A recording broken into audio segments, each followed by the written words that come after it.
ታላቅ ነው የሚለው የተናንሳ ሁሱ ሰላም አለይኩም። ወአለይኩም ሰላም እንዴት ነህ?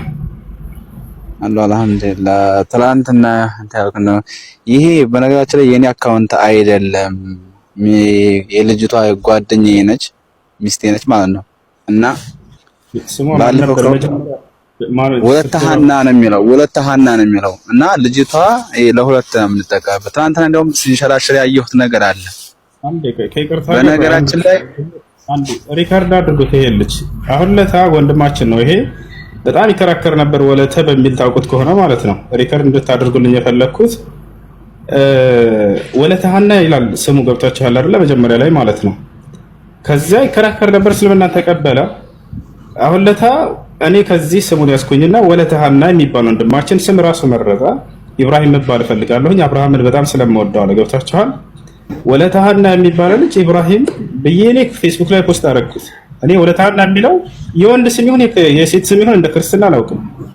ይሄን ክርስቲያን ልጆች እንዳለ ይይዙና ያውና ሁሴን ወለተ ሐና የሚባል ወንድ ብሎ ምናምን ብለው እንትን ይላሉ። ይሄን ድራማ ይሰራሉ። ለማንኛውም በነገራችን ላይ እና ይሄ የኔ አካውንት አይደለም ለሁለት የምንጠቀምበት እና ከልጅቷ ነው ስሙን የምቀያይረው እንጂ እኔ ጀመር ቲክቶክ አሁን የለኝም ሰዓት በአስተምሯቸው የምታፍሩ ከሆነ አይንት በሉ አስተምሮ የራሳቸው አስተምሮ እንጂ ዲራማ ምናምን የሚተው ነገር ግን በነገራችን ላይ ይሄ ከራሳችሁ ኮንፊደንስ የማጠር ነው። አልሐምዱሊላህ ሁላችሁም አስተምሯችሁ አይ ሀቅ ካላችሁ በሀቃችሁ መከለባችሁ። እንግዲህ እኔ አትረብሹኝ። እኔ ሲጀመር ላይቭ ላይ እንደውም ላለመንጣት ያልፈለኩ ለዚህ ነው። እኔ አልፈልግም በቃ ቲክቶክ በቲክቶክ እንደውም እኔ በስልኩን አወራለሁ። ይሄ ሁሉ እንዳይበየ ነው እና ዲራማ ነው ምናምን እያየሁ ነበር። እኔ እስኩን እያደረኩ እያሳለፍኩ ነው እና አልሐምዱሊላህ አሁንም አትረብሹኝ። አሁንም በኢንቦክስ ላይ መታችሁ እንዳትጽፉ። የኔ አካውንት አይደለም ይሄ። የምትፈልጉን ነገር ካለ እኔ አንብቤ ተረድቼ አውቄ ነው ወደዚህ የመጣሁት እና ምንም ነገር ቢሆን እንደ ዲራማ እየሰራ ነው እንደዚህ እየተሰበሰበ ብዙ ተከታይ ያላቸው ራሱ ዲራማ ሰሩ አይቻለሁ። በጣም አፍራለሁ እንደዛ አደረጋችሁ ማለት ነውና እናንተ ባስተምሯቸው አስተምሩ። ሀቅ ካላችሁ ወደ እናንተ ሳቡ። ግን አሁን ሌላ ነገር እናንተ የምትሰሩት እንትን ራሳችሁ ዲራማ በራሳችሁ ላይ ነው። በነገራችን ላይ እየገፋችሁ ሀቅ እንድናቅ ያደረጋችሁ እናንተ እና ይሄ ምንም ድራማ ምን አይባል ሁሱ ሲጀም የሚያውቀው ነገር የለም። አይ ደግሞ ካላችሁ እኔን ተፈለጋችሁ እኔ ቁጥር እሰጣችኋለሁ። በግል መታችሁ ማውራት እኔ እንት ያልኝ ነገር መጠየቅ ትችላላችሁ። እስካሁን ይሄን እኩል ጊዜ ስቆይ ያልገባኝ ነገር ነበር። ደግሞ አልሐምዱሊላህ አሁን ቁርአን ሳነብ ሁሉ ነገር ጥያቄ ተመልሶልኛል። አይ እንደዚህ ነው ድራማ ነው ምናምን ድራማ የምትሰሩ በነገራችን ላይ እናንተ ራሳችሁ ናችሁ እና ይሄ የኔ የራሴ አካውንት አይደለም። የምትጠቀምበት ልጅ አለች። ብጽፉ ምንም ብትሉም እሷን ነው የምታገኙት፣ እኔ አታገኙኝም። እና ለዚያ ነው ሁሱ አመሰግናለሁ። አይሽ ሁሱ አጨረስልኝ። ባለፈው ልጁ ወለተ ሐና የሚል ነበር ስሙ ማለት ነው መጀመሪያ ሲገባ የነበረበት የአካውንት። ከዚያ በኋላ ብዙ ጊዜ እንዳውም ይሄ ልጅ ወላሂ በጣም ይከራከር ነበር። ታስታውሱት ከሆነ በጣም ነበር የሚከራከረው ገብቶ እዚህ ጋር ማለት ነው። በቃ ኢየሱስ ክርስቶስን አምላክነት ለማስረዳት ያለውን ነገር ስለመጽሐፍ ቅዱስ ይከራከራል። በጨረሻ እስልምናን ተቀበለ። እኔ እዚህ ጋር እስልምናን ሲቀበሉ ልጆች ለሌሎች እንደው የሂዳያ ሰበብ በሚል ጥሩ እሳቤ ወደዚህ መጥተው እንዲያዳምጡ እውነትን እንዲያውቁ ሌሎች የተረዱት እንዲረዱ ከሚል አንጻር ወለተ ሐና የወንድ ስም ይሁን የሴት ስም ይሁን እንደ ክርስትና የማውቀው ነገር የለኝም። ግን ልጁ መጥቶ የገባው ክርስቲያን ስለሆነ ስላየሁኝ ወንድ ልጅ ነው ወለተ ሐና የሚባል ወንድማችን ማንን ስም ትመርጣለህ ብዬው ራሱ ነው። እኔ አብርሃምን በጣም ስለምወዳቸው ኢብራሂም ብዬ መሰየም እፈልጋለሁኝ አለ። ኢብራሂም መባል እፈልጋለሁኝ አለ። ከዚያው ሰርኩኝና ፌስቡክ ላይ ወለተ ሐና የነበረው ወንድማችን ኢብራሂም ብዬ ፖስት አደረኩት። ከዛው እንደገና ያንን እንትን እያላችሁ እንደማልዋሽ በደንብ አድርጋችሁ ታውቃላችሁ። በጣም ይገርመኝ ማለት ነው። አይ ውሸት ነው ካላችሁ እኛ ሙስሊሞች እዚህ መተው የሚሰልሙትን ልጆች መታችሁ መከታተል ያው ክርስቲያን ልጆች እየጠየቁ ከዚያ በኋላ ራሳቸው እስላምን እየተቀበሉ እኔ ለእናንተ ለማስረዳት ብዬ አይደለም፣ ወላሂ አይደለም፣ አውቄ ነው ዝም ያልኩት። ይሄን ነገር መናገርና ልጁ ቪዲዮ ሰርተህ ንገራቸው ማለት እችል ነበር። መልስ ፈልጋችሁ እንዳልሆነ አውቃለሁ። መልሱን እንደምታውቁትም ስለማውቅ እሱ ምንድነው እንደማንዋሽ በደንብ ታውቃላችሁ። ነብያቶችን እንደማይዋሹ እያወቁ ተከታዮች እነዚህ ህዝቦቻቸው ውሸታም ይሏቸው ነበር። ወታቸው አይደለ ካዚብ ይሏቸው ነበር ውሸታም። መሲሁንም አብርሃምንም ኢስሐቅንም ያዕቆብ ነብዩ መሐመድ ሰለላሁ ዐለይሂ ወሰለም ውሸት ይሏቸው ነበር እንደማይዋሻቸው እያወቁ። ያን ነገር እኔ ስለማውቅ ወታቸው አይደለ ለእናንተ ምንም ማስረዳት መልስ እንደማይሆን አውቃለሁ። አውቄ ነው ዝም ያልኳችሁ። ወታቸው አይደለ ያ ነው ብዙ በሚሰሙ ሰዎች እንደተናደዳችሁ ይገባናል። ወታቸው አይደለ ያ ደግሞ ይቀጥላል፣ ወደፊትም ይቀጥላል። እንዳለ ሙሉ ኢትዮጵያ በአላህ ፍቃድ ለዚያ ለአንዱ ለአምላክ ለአብርሃም ለኢስሐቅ ለያዕቆብ አምላክ እንድትገዛ እናደርጋለን። በአላህ ፍቃድ የነብያትን መንገድ ለሰዎች ሁሉ እንሰብካለን። ዳሩ ግን እኛ ሞት እስኪመጣብን ድረስ የነብያትን መንገድ ለሰዎች እናሳውቃለን። ወታቸው አይደለ መሲሁ ከነብያቶች መካከል አንድ ነብይ የተከበረ መልእክተኛ ነው። አምላክ በእርሱ በኩል ድንቅ ተአምርን አድርጓል ወይ? አዎ በደንብ አድርጓል። ሙታንን አስነስቷል። ማየት የተሳናቸውን ፈውሷል። ለምጽ ያለባቸውን ፈውስ። ይህ ግን አምላክነት መረጃ አይደለም፣ የመልእክተኛት መረጃ ነው። ገብታችኋል አይደለ? የነዚያን የነብያት መንገድ ለወደ ሰዎች እንጠራቸዋለን። በምንም ነገር እኔ ሁሴንን የሚያስቆመው ነገር የለም እዚህ ዓለም ላይ። አምላኬ ሲገለኝ ብቻ የዛኔ ሰዎችን ወደ ቀናው መንገድ ከመጣራት የማቆመው የዛኔ ነው። ወዕቡድ ረበከ ሐታ የእትየከል የቂን፣ ሞት እስኪመጣብህ ድረስ ወደ እኔ ወደ ጌታህ ወደ አላህ ተጣራ፣ እርሱንም ብቻ አምልክ ይላል። ገብታችኋል አይደለ? ነብያቶች ሞት ነው ከዚህ ዓለም ያቋረጣቸው አስተምሮታቸውን አይደለ? እኔም በነብያት መንገድ ላይ እስከ ነብያትን መንገድ ከመጣራት አላቋርጠም። ገብታችኋል አይደለ? ያ ነው ኢንሻአላህ ሰዎች እውነትን እያወቁ ወደ ነብያት መንገድ ሁላችንም በአንድ መንገድ እንሄድ ነው፣ ሌላ ነገር አይደለም። መሲሁን የመሲሁ የአብርሃም የኢስሐቅ የያዕቆብ የእነዚያን መንገድ በአንድነት መከተል ነው ጥሪያችን፣ ሌላ አይደለም። ይሄ ነው። እሺ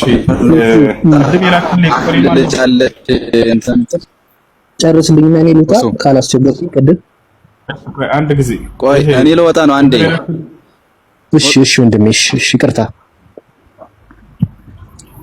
አንዴ ይሁሶ ልጅ አንድ ልጅ አለች የምትሰልም በኋላ ወይ መግሪብ ላይ ምናምን ነው የሚመቻት ማለች እና አካውንቱ ይሄ እኔ አይደለም ሌላ ተወዛገው የሚወዛገብ ሌላ ነገር አይደለም። በኢንቦክስ መታችሁ ሰውን አታጫናንቁ። በቃ ሰው ይረፍበት እና ነው በቃ ልወጣ ነው እኔ።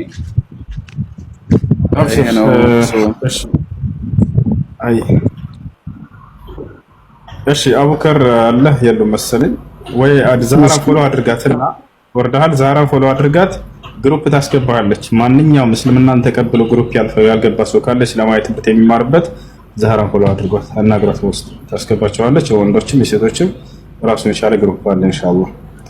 በጣም ለስነ ምግባርህ አድናቂ ነኝ። ሰላም ይብዛልህ።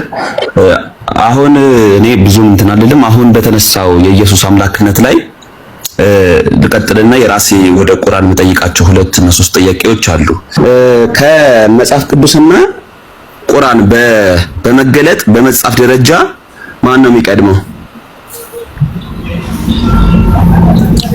ብዙ መጽሐፍቶች እኮ አሉ። እሺ ሁሉ ታወራ ነው ቀጥልሽ። እሺ በመጀመሪያ ልናውቅ የሚገባው ነገር መጽሐፍን ከመጽሐፍ ስናወዳድር ጊዜ የመጽሐፍ ባለቤት ማን ነው የሚለውን ቀድመን ልናይ ይገባል። የቁርአን የመጽሐፍ ባለቤት ራሱ አምላክ ነው። አምላክ ደግሞ ጊዜ ገደብ የለውም። የመጽሐፍ ቅዱስ ባለቤት ጸሐፊዎች ማን ናቸው? ባለቤቱ ማን ነው ስለ ጊዜ ሉቃስ የራሱ ጽሑፍ እንደሆነ ይናገራል። ወጣቻለሁ አይ እነ ሙሴ ናቸው የጻፉት ከዚያ በኋላ እንትን እነዚህ አካሎች ከአምላክ የሰሙትን እንደጻፉ ምንም አይነት ማስረጃ አላስቀመጡ። ለምሳሌ ሉቃስን ማየት እንችላለን፣ አንድ የመጽሐፍ ቅዱስ ጸሐፊ። ስለዚህ ሰዎች ተነስተው የጻፉትን ጽሑፍና አምላክ ራሱ የሚናገረው ቃል ማወዳደሩ የተገቢ አይደለም። መሰረቱ ራሱ አምላክ ገና ቁርአን ስትከፍቱት ጊዜ ተንዚሉ ሚነላሂ ብሎ ይነግራቸዋል። ከእኔ ከአላህ ዘንድ የተወረደ ይላል። ወታቸላለን ኢና አንዘልና ኢለይከ እኔ ወደ አንተ አወረድኩልህ እያለ አምላክ ራሱ በነብይ ላይ ያወረደው ቃል መሆኑን እየተናገረ ሉቃስ ደግሞ የራሱ የትክክል ውጤት እንደሆነ ይናገራል። ሉቃስ ወንጌል ምዕራፍ 1 ቁጥር 1 ነው ታላችሁ ካስፈለገ አንድ የመጽሐፍ ቅዱስ ጸሐፊ ለምሳሌ እንመልከት። ያካል የራሱ ጥረትና ውጤት እንደሆነ ራሱ ይናገራል። የራሱ ጥረት የጥረት ውጤት እንደሆነ ይናገራል። ነብዩ መሐመድ ሰለላሁ ዐለይሂ ወሰለም እኔ ልጽፍላችሁ መልካም ሆኖ ታየኝ እንደሆነ ለእንደዚህ አይሉም። አንድ ቃል ራሳቸው መጨመር አይችሉም በቁርአን ላይ። ተናጋሪው ራሱ አምላክ ነው፣ ያወረደው ራሱ አምላክ ነው። ወኢነሁ ለተንዚሉ ረቢል ዓለሚን ነዘለ ቢሂ ሩሑል አሚን ይላል። ይህ ቁርአን ከእኔ ከዓለማቱ ጌታ የተወረደ ነው። ማን አወረደው? ታማኙ መንፈስ ቅዱስ አወረደው ይላል። መልአኩ ገብርኤል አወረደው ይላል። ያውቃል በቃ እዚህ ጋር አንድ አንብበላቸውና እሱም በምን መልኩ እንደጻፈው አንዱ መጽሐፍ ቅዱስ ጸሐፊ እስኪ እንትን ይወል እንገረም እሱ አብላችሁ አቀርተሩ እዚህ ላይ የከበርክ ቴዎፍሎስ ሆይ ከመጀመሪያው በአይን አዩትና የቃሉ አገልጋዮች ሆኑት እንዳስተላለፉልን በእኛ ዘንድ ስለተፈጸመው ብዙ ነገር ብዙዎች ታሪክን በየተራው ለማዘጋጀት ስለሞከሩ እኔ ደግሞ ስለተማርከው ቃል እርግጡን እንድታውቅ በጥንቃቄ ከመጀመሪያው ተከታይ ልጽፍልህ መልካም ሆኖ ታየኝ ይላል።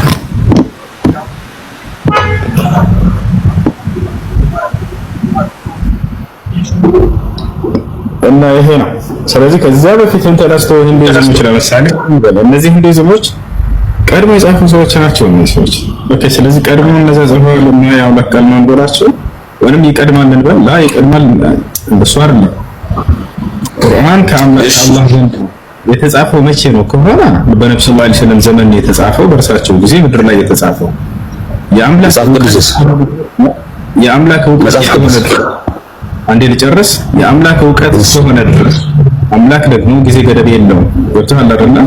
ከጊዜ በኋላ የመጣ እውቀቱ አይደለም ቁርአን ከእርሱ ጋር ያለ። ስለዚህ ማንም የሚቀድመው የለም ነው። ከማን ዘንድ ነው የተገለጠው ብለን ስናይ ከአምላክ። መጽሐፍ ቅዱስን አሁን እንዳሳየን ደግሞ ይህ የራሱ የትግል ውጤት ነው እያለ እዚሁ በራሱ ላይ የቋጨው ነው ሉቃስ። ስለዚህ ሉቃስ ደግሞ ጊዜ ገደብ አለ። አምላክ ቃል ደግሞ በፍጹም ጊዜ ገደብ ሊኖረው አይደለም። ይሄን ይመስላል። እሺ አምላክ ወይም ደግሞ ቁርአን መጽሐፍ ቅዱስ ቢቀድምም መጽሐፍ ቅዱስ የተጻፈው በሰዎች ነው፣ ቁርአን ግን በአላህ ነው የወረደው ብለኛል። በቁርአንና በመጽሐፍ ቅዱስ የጋራ የሆኑ መረጃዎች፣ ትንቢታዊና የተደረጉ ታሪኮች መጽሐፍ ቅዱስ ግን በመገለጥ ይቀድማል። ለምሳሌ የኢየሱስ ክርስቶስ ልደት ሉቃስ ምንም ሳያዛንፍ ከቁርአን 3 እስከ 45 ላይ ኢየሱስ ክርስቶስ በትንሹ ቢገልጠውም ከዛ ላይ ብስራቱን ገብርኤል እንደሆነ በትክክል አስቀምጦታል። ለጸሐፊው ሉቃስ ቢሆንም በመንፈስ ቅዱስ ተመርቶ ነው የጻፈው። ግን ቁርአን ለምሳሌ መጽሐፍ ቅዱስ የሆኑ ነገሮች ቁርአንም ላይ ታገኛቸዋለህ። ያ ደግሞ የመጽሐፍ ቅዱስ ትክክለኛነት ደግሞ ያሳይሃል።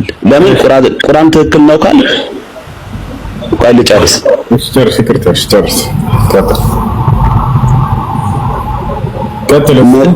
መጽሐፍ ቅዱስ ላይ ያሉ ታሪኮች፣ የነቢያት ስሞች፣ ስነ ፍጥረትን እስከ ትንሣኤ ድረስ ያሉ ነገሮች፣ የጌታ መወለድ እያንዳንዱ መጽሐፍ ቅዱስ ላይ አሉ።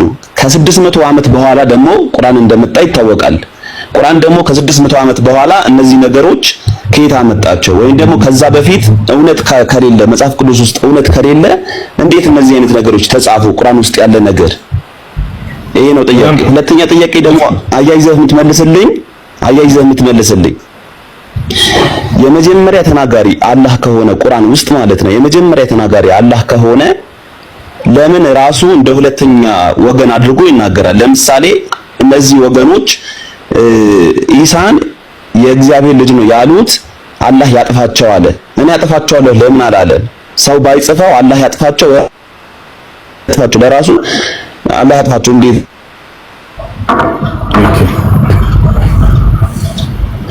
ጨረስክ? በሰማይ ከወረደው በቀር ወደ ሰማይ የወጣው ማንም የለም፣ እርሱም በሰማይ የሚኖረው የሰው ልጅ ነው ይላል ኢየሱስ ክርስቶስ። እኔ ነኝ በሰማይ የምኖረው ለምን አላለ? ለምን በሁለተኛ ወገን ተናገረ ስለራሱ?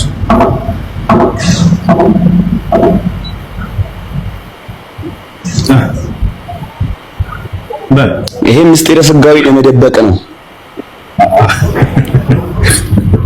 ምንም ያስቅ ነገር የለም። ደግሞ ቀጥታ አገህ ነው። ይሄ አሁን ከዚህ ጋር የሚያያዝ ነገር መጀመሪያ ብትመልስለት ወደ ሰማይ የሄደው ማን ነው? ወደ ሰማይ የወጣው ማን ነው? ስለራሱ ነው አይደል እየተናገረ ያለው? ስለራሱ በሁለተኛው ግን ለምን ተናገረ? ከሰማይ ወርጃለሁ ወደ ሰማይ እኔ ነኝ በሰማይ የምኖረው ቢል እሺ፣ በሰማይ የሚኖረው የሰው ጊዜ መልስለታለሁ፣ ችግር የለውም። አጥለት እዝጋ በሁለተኛ ግን ከተናገረ ክርስቶስ መጽሐፍ ቅዱስ ሐሰት ነው ማለት ነው። ያስከራል እንደዚህ ያው እነዚህ ነገር ተመልከት። እግዚአብሔርም ሰይጣን ሆይ እግዚአብሔር ይገስጽህ ይለዋል። እግዚአብሔር ስለ እግዚአብሔር እየተናገረ ነው። እንትን አለ እግዚአብሔርም ሰይጣንን ምን አለው? ሰይጣን ሆይ እግዚአብሔር ይገስጽህ።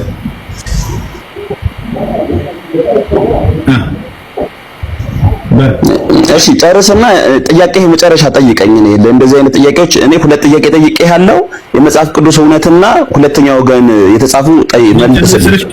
እኔ አንዳንዱን መልስ መመለስ ነው የምፈልግ ነው። ይሄን ጨርሰህ ነው ወይስ በዚህ ሁሱ? እኔ ለመጠየቅ ነው የገባሁት። ሁሱ ተረዳህ? ይሄን መረዳትህን አረጋግጠልን፣ ችግር የለውም። ከዛ እንቀጥላለን እኮ እየተረዳኸው ነው፣ ግን እያስረዳኸኝ ለፍ። ግን ዋናው ሁለት ጥያቄ መልስልኝ። የጠየቅኩህን ሁለት ጥያቄ በተለይ የመጀመሪያው የመጽሐፍ ቅዱስ እውነት።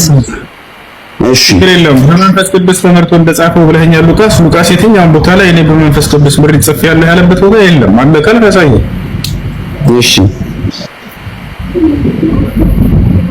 እኮ እሺ፣ እነዚህ እውነቶች ከየት መጡ እኮ? እውነቱ ከየት መጣ? በጣም ጥሩ ጥያቄ። አሁን እናስረዳችሁ። አላህ ሱብሓነሁ ወተዓላ ባለፉት ዘመናት ላይ በነብያት ላይ ተናግሯል። ሙሳ እና ኢሳ ሌሎችም ተናግሯል። ቦታል አይደለ? እነዚህ ሰዎች የእነዚያን መለኮታዊ ቅሪት መጽሐፍቶች በውስጣቸው ላይ ሊያካትቷቸው ይችላሉ።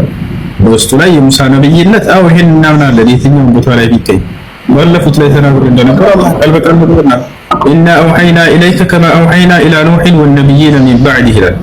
ሙሐመድ ሆይ እኔ ዛሬ ወደ አንተ ራእይን አስተላለፍኩ ከአንተ በፊት ወደ ኖህ እያለ ይናገራል። ወደ አብርሃም፣ ወደ ኢስሐቅ፣ ወደ ያዕቆብ፣ ወደ ሙሴ፣ ወደ መሲሁ ራእይ አውርጃለሁ፣ ቃልን ተናግሬያለሁ እያለ አላህ ሱብሓነሁ ወተዓላ ይነግረናል።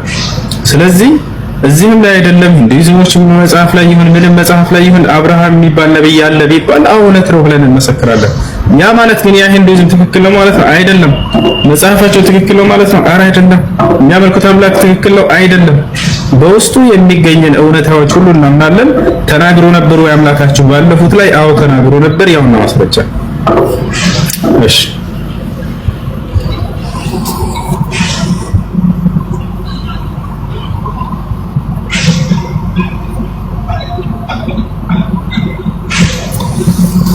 እሺ ሲና እሺ ጨረስክ? ሁሱ ጨረስክ? መልሱ ጨርስ ነው በቃ። እሺ ይሄንን መልሰህልኛል። በቀጣይ ጥያቄ ያሉኝ ምድሪቱ የአላህና የመልእክተኛው የሚል ከሐዲስ አለ እንትኑ ባላ ድረሳው እንትን ኖት ላይ አለኝ። ግን ሌላ ቦታ ደግሞ ቁርአን ላይ ደግሞ ሰው ደግሞ አክብሩ፣ የማያምኑትንም አክብሩ፣ ያልደረሰባችሁን ደግሞ አትድረሱባቸው የሚል ደግሞ አለ። ሌላ ቦታ ላይ ደግሞ ምድሪቱ የአላህና የመልእክተኛው የነብዩ መሐመድ ብቻ ነው ይላል። ይሄ የአላህና የነብዩ መሐመድ ለማድረግ ምድሪቱን ምን ማድረግ እንዳለበት ያታውቃለህ? ምን ማለት ነው? ከአንድ ላስረዳ የሚለው ቁርአን ላይ ኢነል አርض ሊላሂ ዩሪሱሃ መን የሻኡ ሚን ዒባዲሂ ወልዓቂበቱ ሊልሙተቂን ይላል። ኢነል አርض ሊላህ ማለት ምድር የአላህ ነች ማለት ነው። ዩሪሱሃ መን የሻኡ ሚን ዒባዲሂ እርሱ ላሻቸው ባሪያዎቹ ከባሪያዎቹ ላሻቸው ሰዎች ያወርሳታል ይላል። ከዛም እንደማን እንደሆኑ የሚወርሱትን ተናገረ። ወልዓቂበቱ ሊልሙተቂን መጨረሻውም እኔን ለሚፈሩ አማኞች ነው ብሎ ተናገረ። ምድር የአላህ ነች ይላል። እሺ ጥያቄ ምንድነው? በዚህ ላይ አላህ ነው ምድርን የፈጠራት፣ ባለቤትነቱ የእርሱ ብቻ ነው ነው። የሆነ ሐዲስ አልቡኻሪ መሰለኝ ስለ ጦርነት በሚያወራበት አንቀጽ ላይ ምድሪቱ የአላህና የነብዩ የመልእክተኛው ናት የሚል አግኝቻለሁ። ስለ ጦርነት ነው ወልሙስ ስለ ጦርነት ነው የሚያወራው አውድ። ስለዚህ ያ ማለት እስከሚያምኑ ድረስ በአላህ እስከሚያምኑ ድረስ ተዋጓቸው ነው የሚለው። እንደዛ የሚለው ከመጀመሪያ መስፈርቶች አሉት። አንደኛው ወደ አላህ ጥሪ ታደርግላቸዋለህ። ከተቀበሉ ሰዎች ይሰየው፣ አንቀበልም ካሉ ደግሞ በዛች ሀገር ላይ የሙስሊም ሀገር ከሆነች ሀገር ሙስሊም እየመራት ከሆነች በተለይ ግብር እየከፈሉ በሰላም ይኖራሉ እምነታቸውን ጠብቀው። ማንም ሰው እምነታቸውን ቀና ብሎ ማየት አይችልም። ታላ አይደለ እንደፈለጉ እምነታቸውን በዛች ሀገር ላይ ይኖራሉ። እነሱን የነካ የገደለ ሰው ከተባለ ባለማመናቸው ምክንያት ይሄ ሰው የጀሃነም ነው ብሏል ነብዩ ሰለላሁ ዐለይሂ ወሰለም። ማስረጃ እንስጥ። قال النبي صلى الله عليه وسلم من قتل معاهدا لم يرح رائحة الجنة ከሙስሊሞች ጋር የሰላም ቃል ኪዳን ያለውን የሌላ እምነት ተከታይ የገደለ አይደለም ገነት ሊገባ የገነትን ሽታ ያገኝም ይሄ ሰው ብሏል።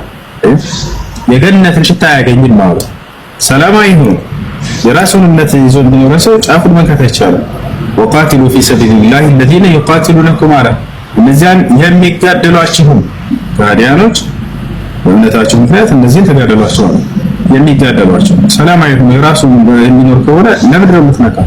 ከቻልክ ዳዕዋ አድርግለት። አላህ በቁርአን ላይ فإنما عليك البلاغ وعلينا الحساب ይላል። ሙሐመድ ሆይ በአንተ ላይ ያለብህ ግዴታ ማድረስ ብቻ ነው። አድርስ ያልኩህን ምርመራው ደግሞ ለኔ ነፍሱ ለኔ ተውላቸው። فذكر إنما أنت مذكر لست عليهم بمسيطر ሙሐመድ ሆይ ገስጽ አንተ ገሳጭ እንጂ አስገዳጅ አይደለህም ይላቸው። لست عليهم بمسيطر አንተ በግድ በእነርሱ ላይ የምትጭን አይደለህም ይላቸው።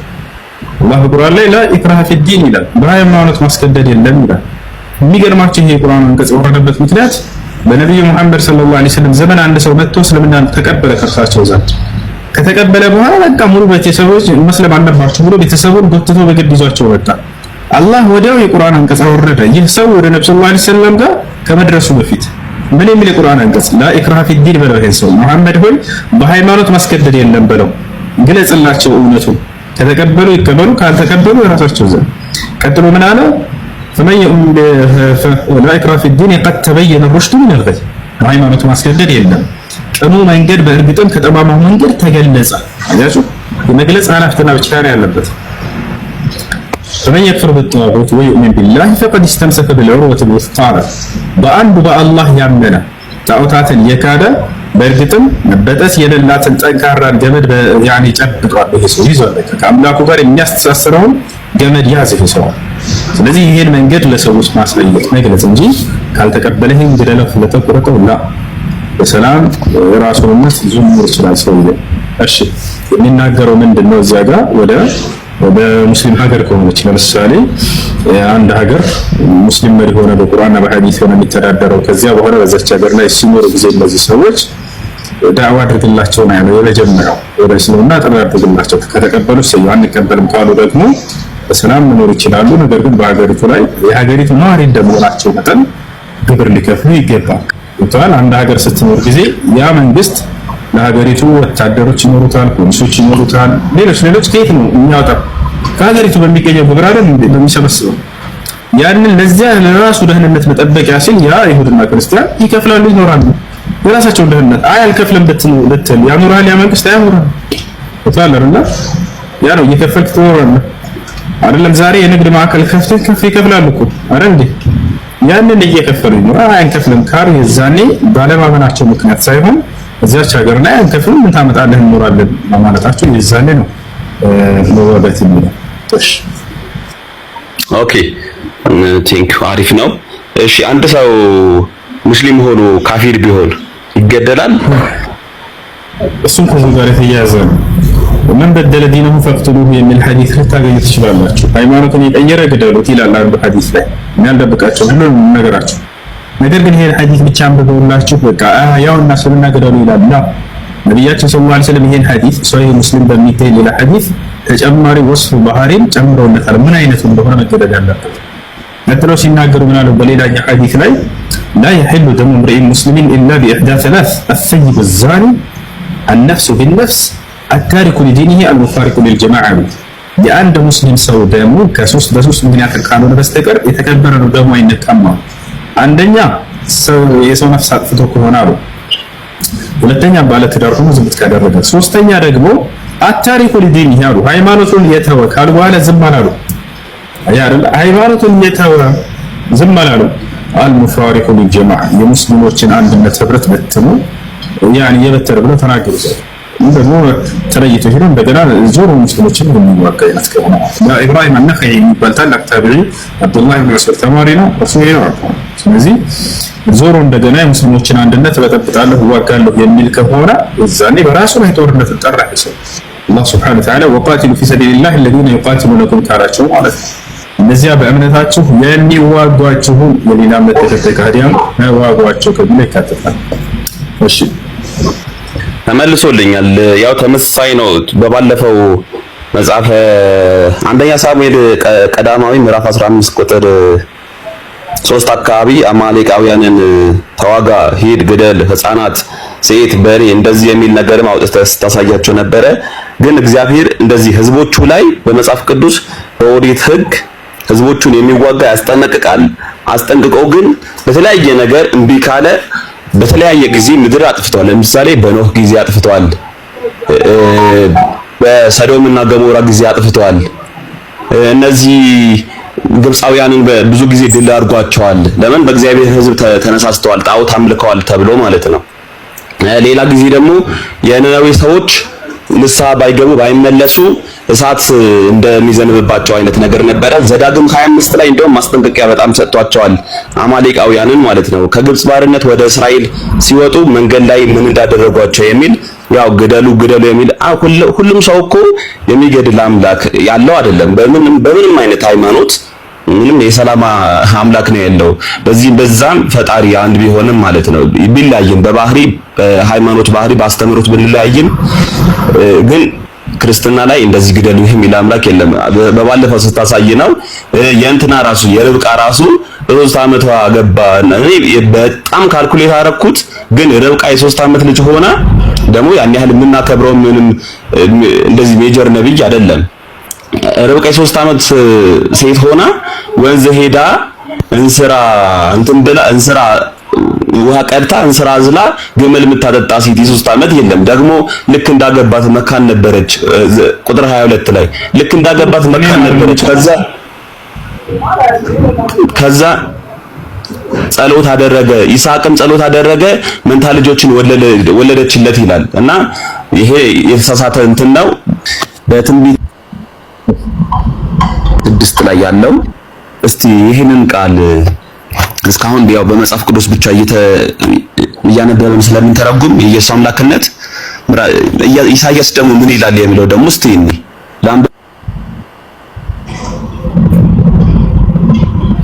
እሺ ቀጥልሽ።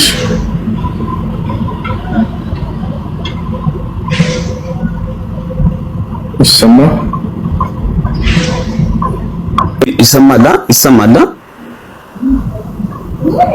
ቀጥል። ይሰማል። ትንቢተ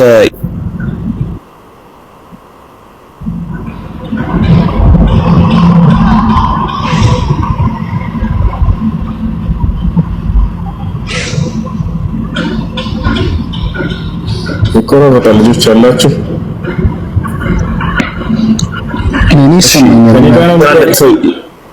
ኔትወርክ የሚሰራለት ሰው ያንብብልኝ። እሺ ትንቢተ ኢሳይያስ ምዕራፍ 9 ቁጥር 6።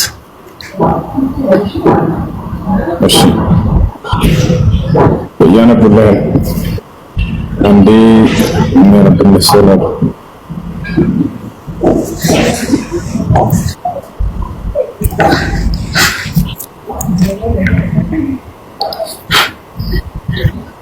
እሺ ልጆች ምን ሆኖ ነው? አላህ ኔትወርክ ዛሬ ወንድሜ የምትፈቅድልኝ ከሆነ ቅድም መጽሐፍስ አብዱል ከሪም እንዲመልስልኝ ይፈልጋለሁ። ማለት ሀሳቡ ሳይረሳ ማለት ነው። መልካም ፈቃዳችሁ ከሆነ አስተይክ ይሄ መጀመሪያ ይነበብ እስቲ። ቆይ መጀመሪያ አብዱል ካለ አብዱል ጊዜ ላለ መግደል አጣለታ በከረም በቃ እሱ ይጠይቅና እዛ ተጠቅቀሽ እሺ ወደዚህ ና ሴንት ፉል ምንድነው ሐሳቡ? ትንቢተ ኢሳይያስ ምዕራፍ 9 ቁጥር 6 አውጣ። እናውቀዋለን። እሺ ዛሬ ሐሳብ ምንድነው? ኢሳይያስ 6 ላይ ምንድነው ሐሳብ? ሕፃን ተወልዶልናል፣ ወንድ ልጅም ተሰጥቶናል፣ አለቅነትም በጫንቃ ላይ ይሆናል፣ ስሙም ድንቅ መካር፣ ኃያል አምላክ፣ የዘላለም አለቃ ምናምን ተብሎ ይጠራል ይላል። ተመለስ ወደዚህ። በቃ ይሄው አነበብኩልክ። የዘላለም አምላክ ኃያል ድንቅ መካር ይላል። ለምን ምናምን ትላለህ? ለምን አጨርሰው? እኮ አነበብኩት። ምንድነው ወደ ሐሳብ እንድትመጣ ነው። እዛ ላይ ምንድነው ሐሳብ እኮ የተወለደው ሕፃን አምላክ ይባላል፣ የዘላለም አባት ይባላል ይላል።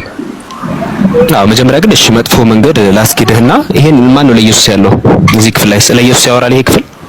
ከዚህ አሁን አንተ ለኢየሱስ ነው ብለህ ጠቅሰሃል። እንግዲህ ማስረጃ አስጠናሽ። ኢሳይያስ ምዕራፍ 9 ጭራሽ ስለ ኢየሱስ የሚያወራ ጥቅስ አለ ነው ካልከኝ ማስረጃ አስጠን እስቲ። ማን ነው ለኢየሱስ ያለው? ስለ ማን ነው የሚያወራው ታዲያ? እኔን ለምን ጠይቀኛል? አንተ እኮ ነው የጠቀስከው እኮ ትንቢት ነው እኮ። ማን ነው ኢየሱስ ነው ያለህ? ይሄ ጥቅስ ማለት ነው። ና ተመለስ፣ ችግር የለውም። በእስራኤል ሀገር የተወለደው ሕፃን ማን ይባላል? አንተ አብራራልን በዛው አያይዘን። እኔ አይደለም። ቆይ ምንም ቆይ ተረጋጉ። እንደዚህ የምንላችሁ አልመሰላችሁ ነበር? አሁን በሐርቡ ወይ ላሳያችሁ ነታችን አናፍርም። ክርስቶስ ብቻ አምላክ ነው። እሺ ማን ላውራ? ሴንት ፖል እሷን ላዋራ ካንተን ላወራ። አንዴ ፕሊስ አንዳችሁ ሚዩት አድርጉ። ተረጋጉ። አንዳችሁ ሚዩት አድርጉ። በተለይ ቲጂ አንቺ ሚዩት አድርግና እፈልግሻለሁ ማለት ነው። አረባካችሁ ተረጋጉ። ተረጋጉ። ተረጋጉ። ተረጋግቼ ነው ያወራው። እሺ ሚዩት አድርጓት አድሚኖች። ሲናን በቃ ይኸው እንደዚህ በቃ አንቺ ራስሽን በመቆጣጠር ካቃተሽ ሲሆንስ ሚዩት ደግሞ ያደርጉሻል። በቃ ሚዩት የሚደረገው የመጣው ለዛ ነው። ሰዎች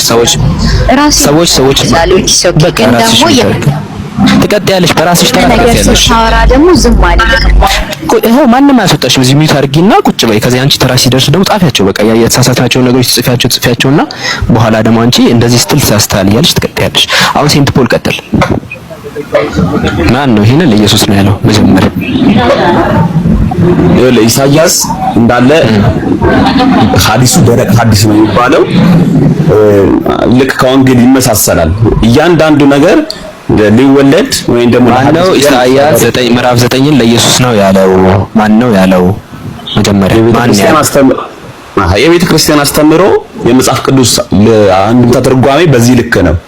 አሁን ማነው ኢሳይያስ ምዕራፍ 9ን ለኢየሱስ ነው ያለው? መጀመሪያ እዛ አውዱ ላይ ምዕራፍ 9 ላይ ሄደህ ኢየሱስ የሚል ነገር አሳየን።